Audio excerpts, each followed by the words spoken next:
um abraço para você que está acompanhando aqui mais um episódio do Por Dentro do Grid, mais uma produção de conteúdo. Estamos aqui com Vitor Aguiar hoje no Por Dentro do Grid para falar sobre o futuro do Brasil na Fórmula 1. E o Brasil está sem um piloto na Fórmula 1 desde 2018. O último ano que teve um piloto brasileiro foi 2017, com Felipe Massa, então na Williams. Portanto, estamos em 2023, a sexta temporada seguida sem um brasileiro na Fórmula 1. Vitor Aguiar comigo aqui. Vitor, tem alguma perspectiva para ter um piloto brasileiro na Fórmula 1 na sua visão? Olá, meu querido José Matheus Santos, olá todo mundo que está acompanhando aqui essa não live, que eu percebi que você quase soltou um live na abertura do programa, mas que está acompanhando mais esse programa aqui do Por Dentro do Grid. Olha, eu acho que todo mundo se encheu um pouquinho de esperança no ano passado com o título de Drogovic, agora com mais uma boa campanha, um título iminente, sejamos francos, de Gabriel Bortoleto na Fórmula 3, está todo mundo de novo cheio de esperança. Eu acho que é questão de tempo, mas também não vai ser uma coisa tão automática assim. Para o ano que vem, por exemplo, a gente vai ter com certeza a 7ª temporada seguida, sem um piloto brasileiro, a não ser que aconteça alguma coisa completamente fora do padrão para a gente ver algum brasileiro voltando a correr. Lembrando que ao longo desses 6 anos a gente chegou a ver ainda o Pietro Fittipaldi fazendo 2 corridas, no fim de 2018, salvo engano, pela Haas, substituindo o Romain Grosjean, mas ali era uma coisa pontual também, ele não foi fixado no calendário, não foi efetivado como piloto da equipe em momento nenhum, então não conta, digamos assim, para essa sequência de anos que o Brasil está aí sem nenhum piloto representando, em definitivo, o país na categoria. É verdade. E como eu perguntei, cadê o Brasil na Fórmula 1? Né? O futuro a gente não sabe, que pode acontecer, mas está aí o Brasil ausente da Fórmula 1 desde 2017. Isso, ao meu ver, Vitor, tem duas questões. Primeiro, um problema no esporte brasileiro, no automobilismo, do ponto de vista de projeção. Não vejo a Confederação Brasileira de Automobilismo atual e quem gere o automobilismo brasileiro com iniciativas diferenciadas para ajudar a projetar o esporte dentro do país e fortalecer a formação de novos talentos e a projeção deles para fora do Brasil. Esse é o meu primeiro ponto. E o segundo é um que não depende diretamente dessa questão de dirigentes, mas pode ser beneficiada por um sucesso dessas questões que eu pontuei deles, que é a questão do apoio privado. Na Fórmula 1, a maioria dos pilotos hoje tem um apoio privado por trás, de alguma empresa forte ou de algum grande empresário. Então, isso aqui no Brasil, para bancar alguém para chegar, mesmo alguém que é talentoso, porque não basta apenas ter alguém por trás como um escudo, está bem difícil. Está bem difícil, tanto que não tem aparecido nos últimos 6 anos. Você acha que tem algum outro fator determinante além desses 2 pontos? Não, eu concordo contigo que esses 2 são os principais balizadores para essa falta que o Brasil tem de representação no alto nível do automobilismo, não é só na Fórmula 1. Os nomes que a gente vê chegando na Fórmula E são, em geral, nomes já envelhecidos. Os nomes que a gente vê chegando na Fórmula E, se mantendo, na verdade, são nomes envelhecidos. Então, a renovação dos pilotos de, sei lá, seus 25, 26 anos que estão hoje nas categorias relevantes do automobilismo internacional, a gente tem apenas o Sérgio Sete Câmara na Fórmula E. Um piloto relativamente jovem do Brasil em uma das grandes ligas, digamos assim. E, claro, isso passa diretamente pela falta de um trabalho de base bem instituído no Brasil. A gente fala de um país que basicamente todas as pistas de automobilismo que existem em condições mínimas estão concentradas no sul e no sudeste. Então não é uma coisa nacionalizada. Sul-Sudeste e Brasília, Centro-Sul, melhor dizendo. Não é uma coisa nacionalizada nem um pouco, não é uma coisa que permite que o brasileiro, para além dessas regiões, tenha acesso. E, além disso, para os que têm acesso nessas regiões, quando eles querem dar um mínimo passo além, eles precisam sair do Brasil. Porque até o ano passado não existia nenhuma categoria de monopostos para base aqui no país. Surgiu apenas com a criação da Fórmula 4, mas antes, se você queria sair do kart para dar um passo além, para seguir um sonho de Fórmula 1, um sonho de Fórmula Indy, um sonho de Fórmula E, o que fosse, seguir um sonho no automobilismo, você tinha que ir para a Europa ou você tinha que ir para os Estados Unidos. Era essa escolha, não tinha um mínimo passo além para você aqui no Brasil. Agora, desde o ano passado, a gente tem a Fórmula 4. O Brasil ainda não é uma coisa tão consolidada assim, mas pelo menos já é alguma coisa. Mas, claro, os problemas estruturais ainda vão muito além disso, não vão ser solucionados nem tão fácil, nem tão rápido, melhor dizendo. E quanto à questão do patrocínio, eu concordo contigo também. E eu acrescento ainda um ponto em cima disso, que foi a grande crise econômica que o Brasil enfrentou na última década. Verdade. A situação financeira do país Para dificultava alguns muito. foi uma década perdida. A situação do país dificultava muito um aporte de empresas locais em uma coisa que é cara. Fórmula 1 é cara. Então, fazer esse aporte grande, a Automobilismo é gente caro, viu. né? Automobilismo é Fórmula 1 é mais caro claro, ainda. perfeito. E assim, todas as empresas brasileiras foram saindo. A Petrobras foi a última que ainda resistiu, mas saiu da McLaren ali por 2018, 2019. E a gente só volta, depois de resistir muito, porque todas as outras já tinham abandonado, e a gente só volta a ter alguma representação de marcas brasileiras chegando depois do sucesso do Drogovic.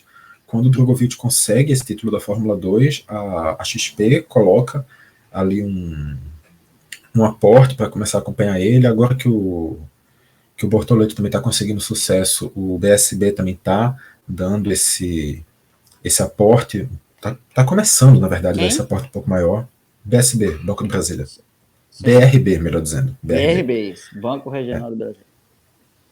E agora que a gente está voltando a ter esse aporte, mas ainda assim, uma coisa muito aquém. É importante lembrar que depois daquela, como eu falei, o Pietro Fittipaldi correu nas corridas finais de 2018, e para a temporada de 2020, de 2021, 2022, agora, nessa última na temporada passada, existiu a possibilidade dele assumir um cargo na Haas, o cargo Eu lembro. do Nikita Mazepin. E aí ficou muito uma especulação. Quem é que vai? Será que vai ser o Fittipaldi? E depois, quando teve a confirmação do Hülkenberg, do Magnussen para essa vaga, existiu nos bastidores da Fórmula 1 a informação de que o motivo para ele não ter ido foi dinheiro, porque a Haas cobrou 80 milhões de aporte. O Pietro é patrocinado pela Moura, empresa de baterias aqui de Pernambuco, e pela Claro, empresa mexicana de telecomunicações. Nenhuma das duas conseguiu chegar nesse aporte que a Haas estava pedindo, e o multimilionário que apoia a carreira do Magnussen colocou mais de 100 milhões. Então, o que eles precisavam já foi completamente suprido com o aporte de outro país, no que poderia ser uma vaga brasileira, mas infelizmente ainda tem que ser assim. Muitas vagas na Fórmula 1, querendo ou não, ainda são meio que compradas. Eu lembro que na época até alguns jornalistas chegaram a dizer que ele era o mais cotado, né? E um ponto que eu queria falar também é que, só frisar que Mazepin saiu da Fórmula 1 em razão da questão da guerra da Rússia contra a Ucrânia, e que a família dele é ligada a segmentos russos do setor empresarial e do fornecimento de alguns produtos aí, e como efeito colateral teve aí a suspensão da Rússia de vários esportes, e no caso da Fórmula 1, o rompimento do contrato aí da Haas com o Nikita Mazepin. Algo a acrescentar, E Vitor, antes de que irmos para o próximo convenhamos, ponto? se fosse só por dinheiro mesmo, o Mazepin estava correndo na Haas até hoje. Bom ponto. Vamos em frente. Próximo tópico aqui da discussão, lembrar para você se inscrever no nosso canal, pedir à nossa equipe técnica, se possível, colocar aqui na legenda os dados. Lembrando que você pode nos acompanhar no Twitter, no Telegram e no YouTube, @por dentro do grid, e também no Instagram, @por dentro do grid F1. E você se inscreva aqui no nosso canal do YouTube, deixe seu like aí, aqui é muito importante para a gente na live, ou também seu comentário, na live não, na produção de conteúdo, ou também seu comentário. Não é uma live, mas o seu comentário sempre é bem-vindo para contribuir aqui com a gente. E temos brasileiros na Fórmula 1, não na titularidade.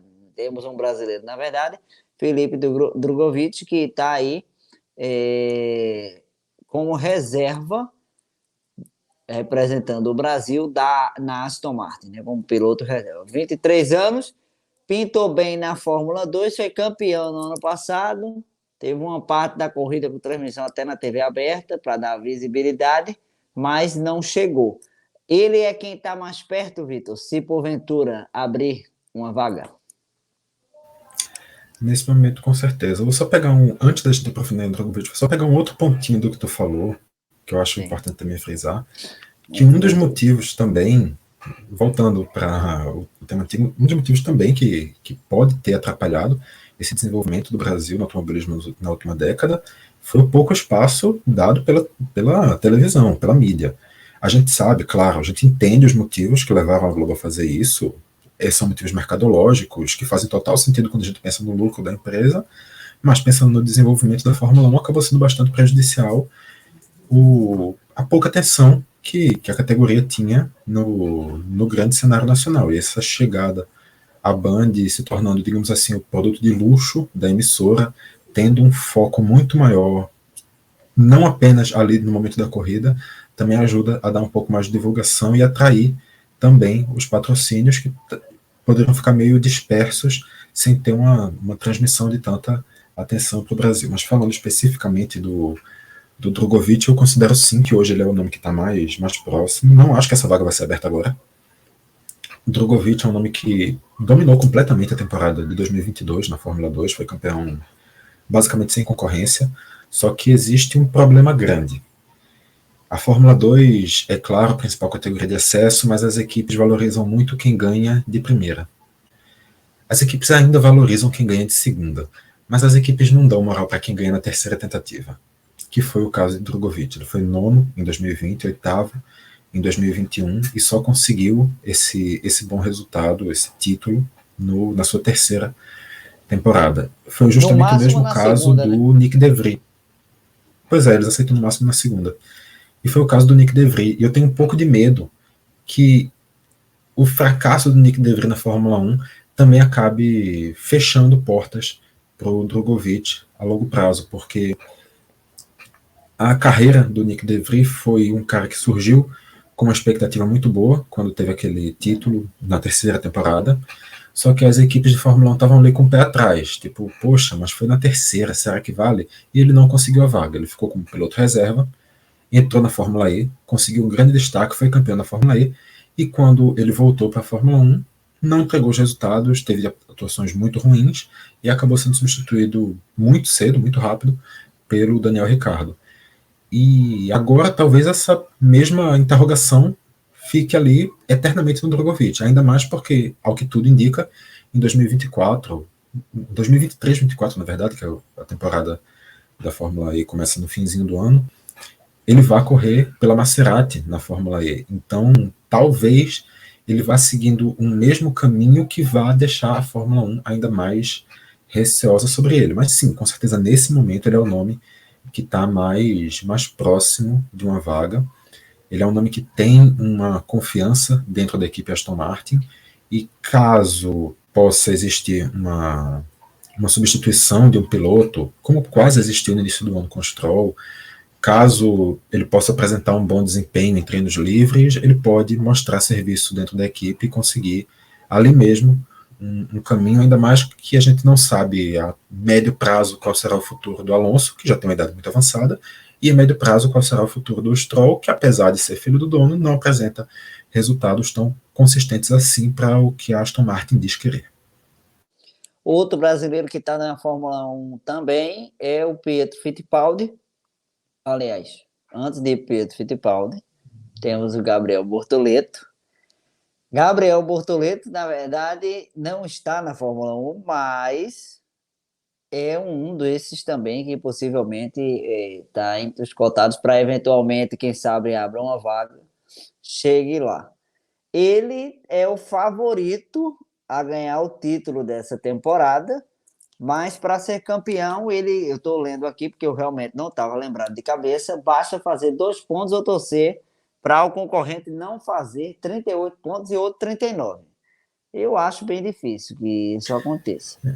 Considerando Mas, que no fim de semana inteiro são 39 pontos distribuídos, um dos seus dois concorrentes teria que ter um fim de semana, por bem dizer, perfeito. O que a mas gente sabe ele que não não é. pontuar, né? Ainda tem isso. E ainda isso, e ele Ah, não mas pontuar. então aí é muito Então, difícil. o cenário é tão simples para ele ser campeão que na sexta-feira, no primeiro dia, vai ser em Monza essa última corrida, entre os dias 1º e 3 de setembro. No dia, no dia 1º, na sexta-feira, caso ele. A pole position vale 2 Já pontos. podem resolver na sexta. É. Se ele não fizer pole position, mas nenhum dos seus dois concorrentes diretos fizer, ele já é campeão. Então, o cenário é Exatamente. muito Aliás, provável para um título ainda do primeiro dia. eu tô olhando aqui pro Gabriel Bortoleto, literalmente, ó, tô olhando aqui para ele e eu tô observando, eu tô lembrando uma coisa, técnicas de apresentação são tudo, viu? Eu tô lembrando uma coisa, Vitor, que pode acontecer um dia da Fórmula 1 ter um campeão no sprint, né? Pode acontecer daqui a algum tempo, né? No sábado.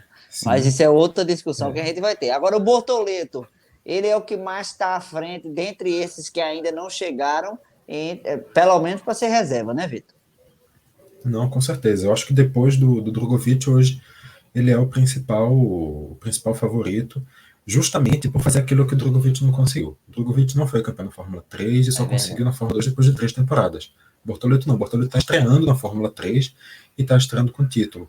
Então, o que tudo indica, no ano que vem, com certeza na Fórmula 2, ele vai conseguir uma equipe boa. Ele vai conseguir uma equipe que tem uma estrutura muito boa e que vai permitir ele, se não título, pelo menos fazer uma campanha interessante. Verdade.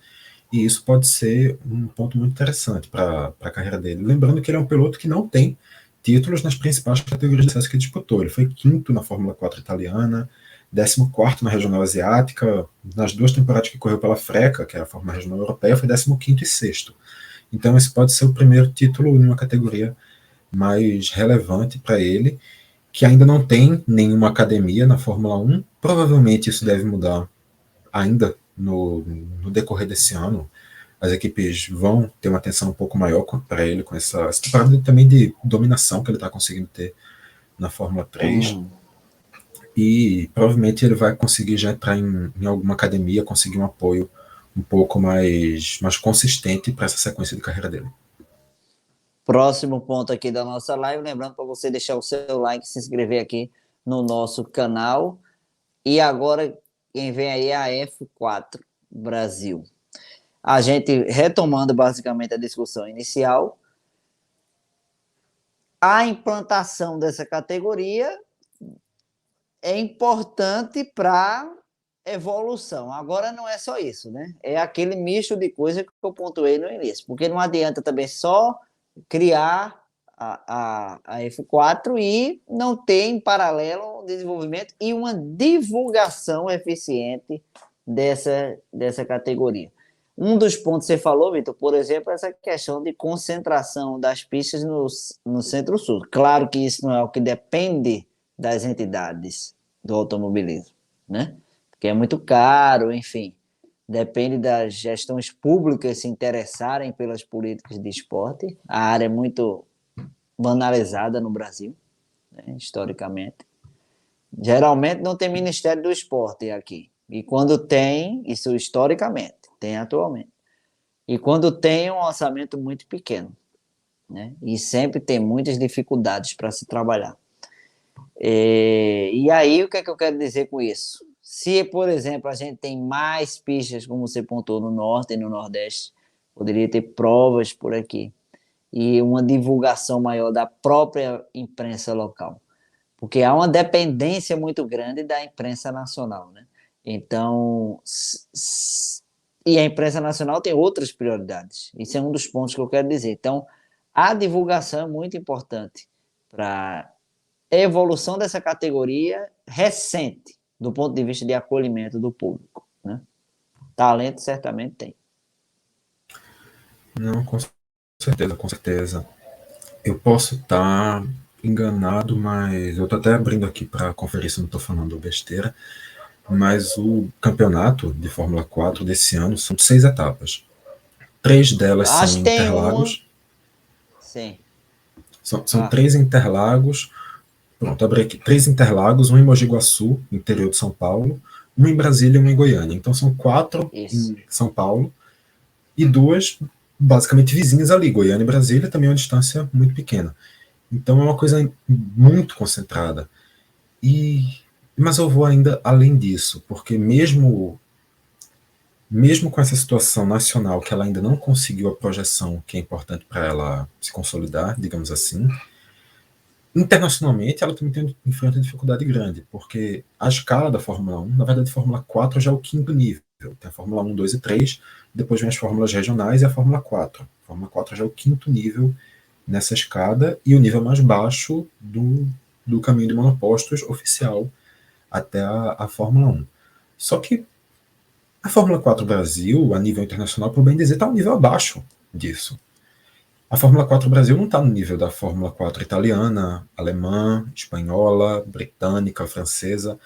As competições europeias têm um histórico muito maior, atraem pilotos de outros países, têm uma competitividade muito maior, tem Atrai uma até do Brasil. atenção, com certeza, tem uma atenção muito maior das equipes ali em volta, tanto das equipes de Fórmula 1 quanto das equipes das, das categorias superiores. Então, por bem dizer, a Fórmula 4 Brasil não é a competição que você vai ganhar e que você vai parar na Fórmula Regional Europeia, você vai parar na Fórmula Regional Asiática, como é uma Fórmula 4 italiana ou espanhola. A Fórmula 4 Brasil é a competição que você vai ganhar e isso vai lhe dar o espaço para entrar na Europa. Isso vai lhe dar o espaço para entrar onde os pilotos da Itália, da Alemanha, da França estão começando a correr com monopostos. Então você tem que percorrer um passo a mais saindo daqui. Claro, é melhor que antes, que não tinha nada, que para começar você já tinha que arrumar um espaço na Europa, mas ainda assim é um passo a mais que tem que ser percorrido e é difícil. É difícil, é dinheiro, é investimento, é trabalho e nem todo mundo, claro, consegue ter isso. É uma categoria muito, é um esporte muito inacessível e isso sempre vai trazer vantagens para países com situações econômicas melhores. Não tem como fugir disso. Mas a expectativa é que, pelo menos com o passar do tempo, com bons resultados de pilotos saindo aqui da Fórmula 4 brasileira, a categoria consiga ter uma credibilidade maior, que, claro, é normal que no início não se tenha, mas com o tempo pode se conquistar. Um exemplo é o próprio Pedro Clerot, que foi campeão na primeira temporada. Esse ano foi correr na Espanha e está indo muito bem na Fórmula 4 espanhola. A temporada deve estar ali pela metade e ele é segundo colocado. Então, está conseguindo um bom resultado, ainda mais em semana de estreia na Europa.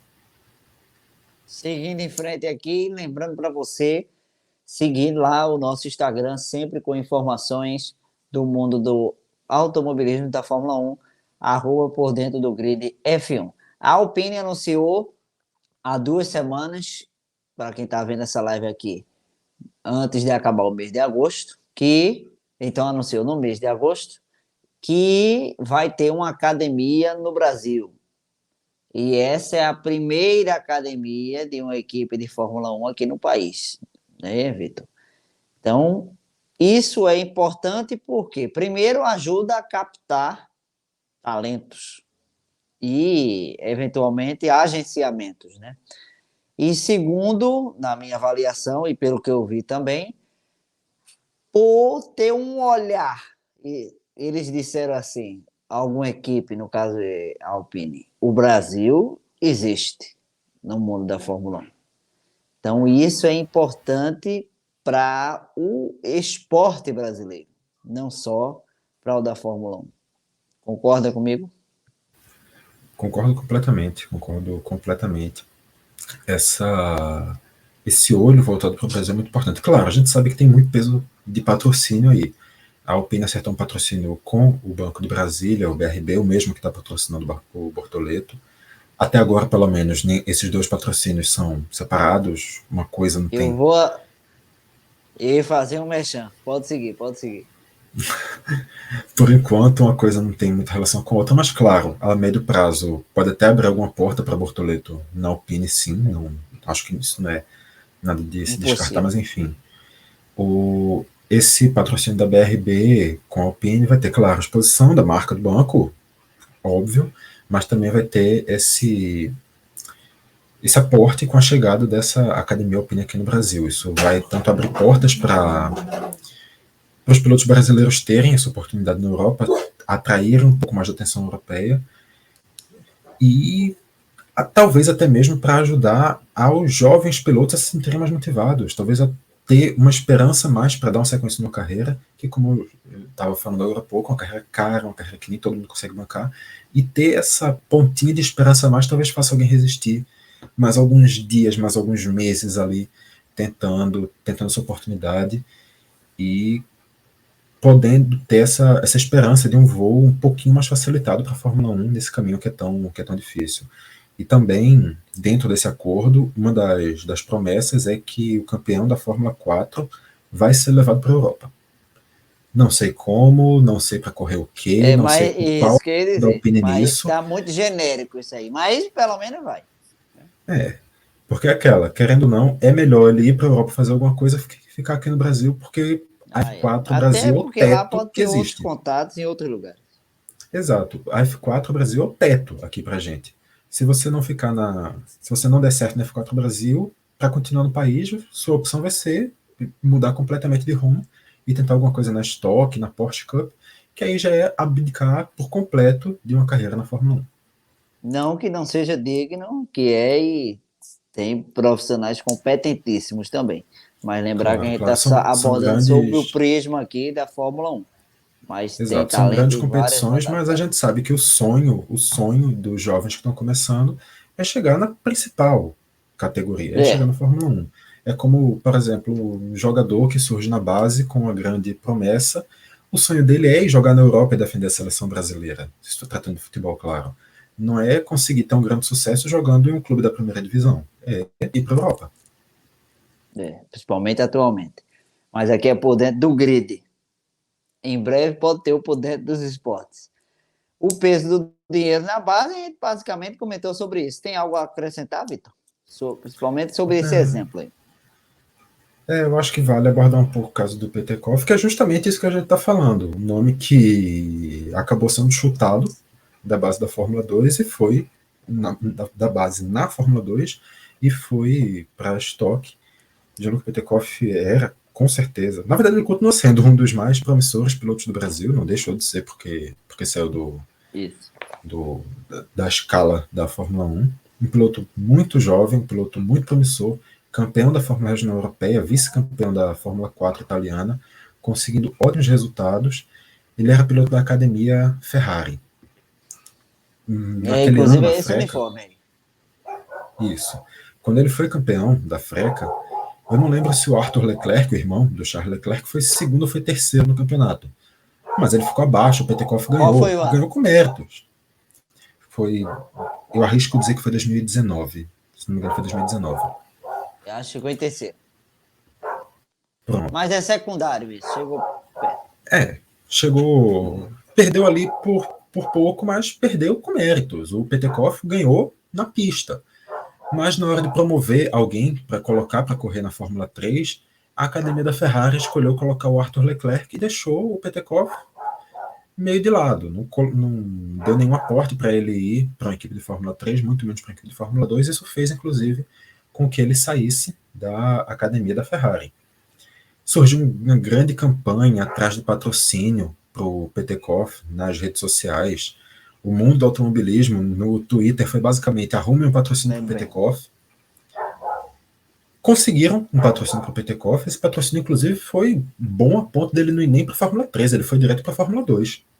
Jogou assim logo ele para cima.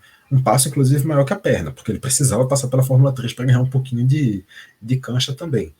Tanto que as primeiras corridas dele na Fórmula 2 ele teve dificuldade de se adaptar, de pegar aquele ritmo. Ele fez 5 ou 6 corridas, salvo engano. Foi justamente 2019 isso, porque 2020 foi aquele ano que teve a parada da pandemia. E quando voltou, esqueceram completamente o Gianluca. Gianluca Petekov não teve nenhum aporte da patrocinadora para continuar na Fórmula 2. Gianluca Petekov não teve, sem esse dinheiro do patrocínio, não teve uma sustentação da equipe para ele continuar por lá, não conseguiu se encaixar na Fórmula 3, é um piloto que era extremamente promissor, que vinha de um título no ano anterior, na principal categoria de acesso regional na Europa, acabou sendo esquecido do automobilismo europeu, porque não tinha um aporte financeiro para chegar ali da sequência na carreira dele. Então ele veio aqui para o Brasil, veio para a Stock Car, está começando a sua carreira na Stock, está na sua segunda temporada, tendo resultados razoáveis ainda, não está brigando por título, mas está ali como um piloto mediano, e com certeza tem uma ótima projeção para a carreira aqui no Brasil, mas infelizmente é uma carreira que poderia ter voos muito maiores atualmente, mas que foi interrompida apenas por questões financeiras. Esse é o Por Dentro do Grid. Vitor dando sempre um show aqui com seus comentários qualificadíssimos. A Fórmula 1, quem está perto da Fórmula 1? Quem está mais perto desses quatro aí? Desses quatro. Pietro, Enzo, Roberto Faria, que até correu no último fim de semana de julho, eu lembro bem, e Caio Collet. E aí, Vitor, desses quatro? Naturalmente é quem está lá dentro, né? Mas ou não, às vezes quem está perto está distante. Eu acho que é um caso de quem está perto está distante. Pietro Fittipaldi já é um piloto de 27 anos, já é um piloto, inclusive, que é um caso curiosíssimo, porque Pietro Fittipaldi passou pela base da NASCAR, passou pela base da Fórmula Indy e passou pela base da Fórmula 1. Então, uma carreira que não existe essa sequência de base que o Pietro fez. Ele já chegou a correr a temporada da Indy, chegou a correr corridas da Fórmula 1. Então, é uma carreira muito... Atualmente ele está na Endurance, é muito aleatória a sequência da carreira de Pietro Fittipaldi, mas eu não vejo, sinceramente, a Haas abrindo mais espaço para ele. Ainda mais por essa falta de um aporte. Não teria hoje um atrativo tão grande em levar o Pietro Fittipaldi para lá, tendo brasileiros mais promissores também. Então acho que as chances do Pietro Fittipaldi na Haas já passaram. Ele continua, claro, fazendo parte da equipe, é muito prestigiado lá dentro, talvez continue por muitos anos como um piloto de testes lá da Haas, até porque ele, sempre que falam dele é para falar elogios, mas eu não vejo ele dando um passo além. O irmão dele, por outro lado, eu fico muito na dúvida de como ele é encarado pela Fórmula 1. O Enzo Fittipaldi está na base da Fórmula 2, está na base da Red Bull. Esse uniforme aí, falar agora. Ano passado, com bons resultados na Fórmula 2, ele conseguiu esse atrativo, mas esse ano ele não convenceu na Fórmula 2. Faltam 2 corridas na temporada da Fórmula 2. Ele é o 10º colocado, salvo engano. Ele é o 7º colocado, uma posição à frente do 8º que ele conseguiu no ano passado. Ele já foi campeão da Fórmula 2, da Fórmula 4 italiana, foi campeão da Freca, estava tendo um bom ano na Fórmula 3, foi puxado ali no meio de 2021 para a Fórmula 2, então fico um pouco curioso para saber como a Fórmula 1 olha ele. Ele está agora meio que na sua segunda temporada e meia, então a Fórmula 1 olha ele como um piloto que está na sua segunda, na sua terceira temporada. Se for na sua terceira e que ano que vem ele está indo para a quarta, não existe nenhuma, zero chance do Enzo Fittipaldi entrar na Fórmula 1, a não ser que o Helmut Marko enlouqueça e decida colocar ele ali para dentro da AlphaTauri. O que também é sempre possível, porque o Helmut Marko é um homem de decisões surpreendentes. E brusco.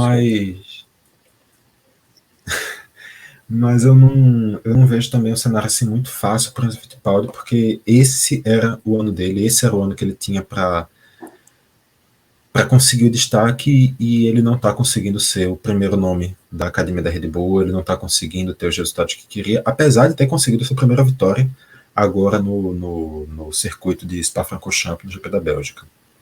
É um nome promissor sim, mas acho que também já ficou com um pouquinho de portas fechadas para ele, e o mesmo vale para Caio Collet.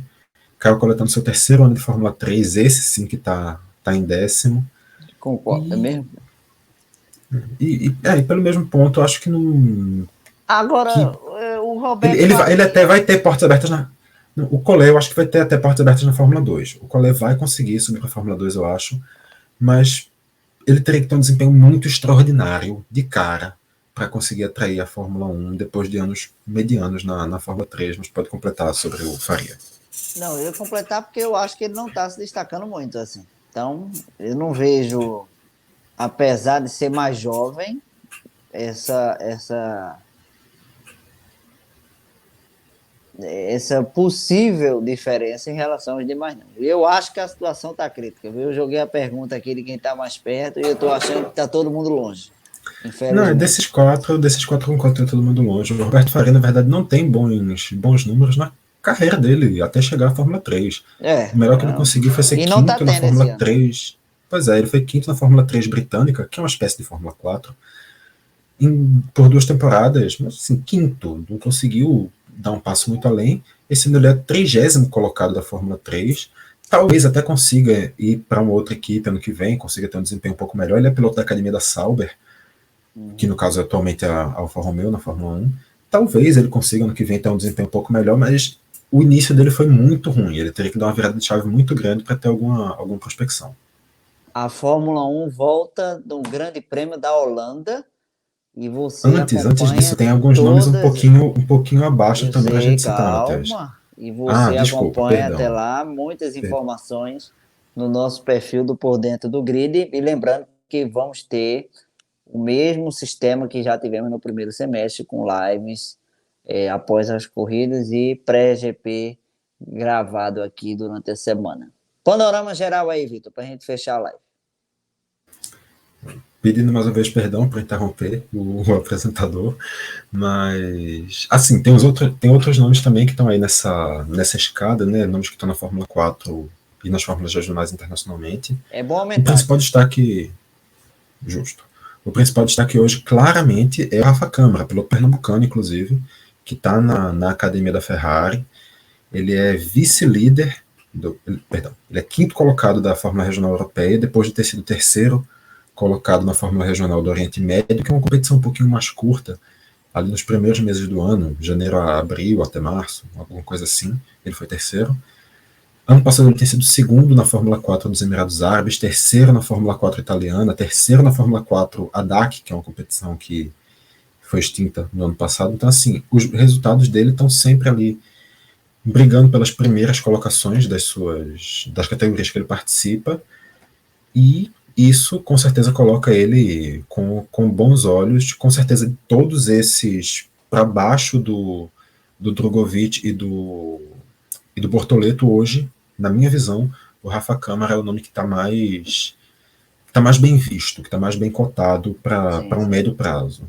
Claro, ainda é alguns degraus antes da Fórmula 1, ainda é uma escada um pouco maior para se percorrer, mas é um nome mais bem avaliado, digamos assim. E o Pedro Clerot também é muito bem visto. O Rafa Câmara tem 18 anos, o Pedro Clerot é mais novo, tem 16, ele foi campeão da temporada inaugural da Fórmula 4 Brasil no ano passado, foi 13º esse ano na Fórmula 4 dos Emirados Árabes Unidos, que também é uma competição mais curta, e está em segundo na Fórmula 4 espanhola, que já tem uma credibilidade na visão europeia um pouco maior, venceu logo as 2 primeiras etapas da categoria e pode estar conseguindo, com certeza, uma disputa um pouco mais interessante também no ano que vem. Esses outros 4 estão ali percorrendo seu caminho, mas também não estão com tanto destaque assim como esses 2. O Fefo Barrichello, filho de Rubens, filho de Rubinho, foi 7º ano passado na Fórmula 4 Brasil, esse ano está em 14º na Fórmula 4 espanhola, também está correndo na Fórmula 4 Brasil em paralelo, está em 10º, então ainda é um resultado ali meio de tabela, ainda tem um pouco mais para mostrar. O Emo Fittipaldi, que apesar de ter apenas 16 anos, é filho de Emerson Fittipaldi. O Emerson Fittipaldi já teve neto correndo na Fórmula 1 com o Pietro, e agora tem um filho aí Bisneto. Ah, não. Teve neto e tem um filho agora. Isso. Eu confundi total. Teve neto, agora está tendo aí um filho nesse caminho. O Emo Fittipaldi faz parte também da academia da Sauber. Ele foi terceiro na Fórmula 4 dinamarquesa, lá em 2021. Aí, ano passado, não conseguiu resultados tão consistentes na Fórmula 4 italiana, mas conseguiu entrar na Fórmula Regional Europeia. Esse ano está em 27º, também ali ainda sem conseguir resultados muito consistentes, mas ainda assim, 16 anos, ainda é um cara que pode ter uma evolução um pouquinho, ainda pode chegar no segundo, no terceiro ano de freca, com paciência para apresentar resultados um pouco melhores. O Matheus Ferreira, esse do meio de baixo, ele faz parte da academia da Alpine, substituiu inclusive o Caio Collet, que saiu ano passado da academia da Alpine e entrou o Matheus Ferreira. Tem também 16 anos, ele tem uma base de muito sucesso no kart e está na sua primeira temporada correndo de monopostos. Ele é atualmente o 16º na F4 italiana e vale o mesmo que eu acabei de falar para o Emo. Tem também tempo para ter uma segunda, uma terceira temporada nessas categorias mais baixas, evoluindo, porque ainda é muito jovem. Lembrando que, assim, quando eu falo hoje, eu estou falando no dia 17 de agosto, quando a gente está fazendo essa gravação. Quando você assistir, claro, essas classificações diferentes. E também fechando esses nomes que estão aqui na tela, Aurélia Nobels, principal nome feminino hoje do automobilismo brasileiro. Estreou ano passado na Fórmula 4 Brasil, foi 16ª, está em 27ª hoje na Fórmula 4 italiana, faz parte da Academia Ferrari, e é um nome que a Ferrari também aposta muito para aumentar essa presença de mulheres no automobilismo. Eu particularmente acredito que em breve ela vai estar correndo naquela Fórmula 1 Academy, que é a categoria que foi criada esse ano especificamente para mulheres. E só para citar também, em outras categorias de Fórmula Regional e Fórmula 4, tem o Lucas Fecuri na Fórmula Regional da Oceania, tem o Ricardo Gracia Filho na Fórmula 4 espanhola, tem o Daniel Cará, que é sexto colocado na Fórmula 4 dos Estados Unidos, e tem o Miguel Costa, que ainda não está em monopostos, tem apenas 13 ou 14 anos, não lembro, mas é um grande destaque do kart, tanto que já faz parte da academia da Sauber mesmo, sem estar correndo de monopostos.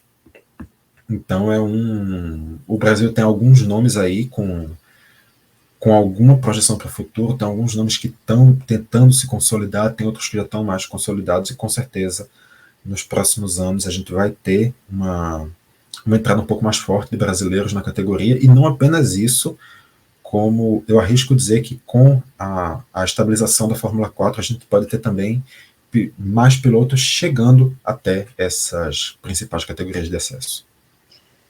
Grande Prêmio da Holanda na próxima semana, 72 voltas, 14 curvas, de volta à Fórmula 1 para o segundo semestre, a primeira corrida. Esse ano, pela primeira vez, a volta é na Holanda, geralmente ela é na Bélgica. A Bélgica já foi realizada em julho. Hamilton venceu o Grande Prêmio, Verstappen venceu a pole position e Verstappen ganhou as duas últimas corridas. Os horários... Esse é os recordes no caso, GP de Hamilton sim. E Verstappen com a pole. Os horários, a corrida no domingo às 10 horas e você tem live logo depois no Por Dentro do Grid, os outros horários estão aí. A gente vai trazer tudo com mais detalhes na próxima semana no nosso canal. E até lá tem muito conteúdo. Isso. E lembrando para você seguir aqui nas nossas redes sociais, agradecer a Vitor e a todo mundo que nos acompanhou aqui nesse debate sobre o futuro do Brasil na Fórmula 1. Tomara que o Brasil consiga emplacar em breve um novo piloto. Valeu!